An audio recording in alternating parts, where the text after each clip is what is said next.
ஈரோட்டில் நடைபெறும் ரோட்டரி நிகழ்ச்சியில் ரொட்டேரியன் வல்லபதாஸ், நாராயணசாமி, சகாதேவன் மற்றும் டாக்டர் கே. சீனிவாசன் கலந்து கொண்டு சிறப்பிக்கிறார்கள். செங்கல்பட்டு மாவட்டம் பல்லாவரத்தில் ஒரு லோடு மணல் தரக்கோரி மிரட்டல் விடுத்த கவுன்சிலரின் ஆடியோ வெளியாகி சர்ச்சையை ஏற்படுத்தியுள்ளது.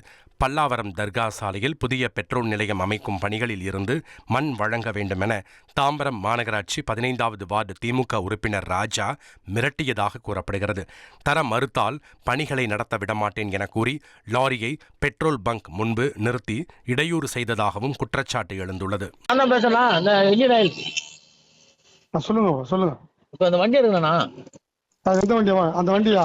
ஆமாண்ணா. இப்ப அந்த ஜல்லி வண்டி வருதுண்ணா உள்ள. இல்லங்க, நீங்க மண்ணு போட எடுக்க முடியாது வண்டியா. அப்படியே மண்ணு போட்டாதான் எடுப்போம் வண்டியா. வண்டி யார் போடுற மண்ணு? நீங்க தானே அழிக்கிறீங்க. யாரா? எப்ப சொன்னீங்க? சொன்னா அப்ப எங்களுக்கு அது கூட ஒரு மரியாதை இல்லாம மண்ணு போட்டு தரலாம். என்ன பண்ணலாம்? ஒரு லோடு மண்ணு போட்டு கொடுங்க. மண்ணு இப்ப நாம ஆனா வாடகை அந்த வண்டிக்கு வந்து வாடகை கொடுக்கணும். வண்டி வாடகை நீங்க ஒரு கவுன்சிலர் கேட்கற, கோயிலுக்கு கேட்கறாங்க. ஒரு லோடு மண்ணு அது கூட தரலாம். நாங்க இருக்குது 30 லோட வித்தீங்க. நான் கேட்டேன், பார்த்தா ஒரு லோடு கொடுங்க அப்படின்னா.